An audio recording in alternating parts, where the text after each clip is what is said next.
Bigyan mo na natin ng space si Jollibee.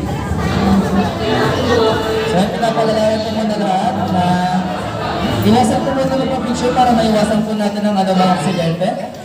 Bigyan po muna natin ng space ang ating bisita.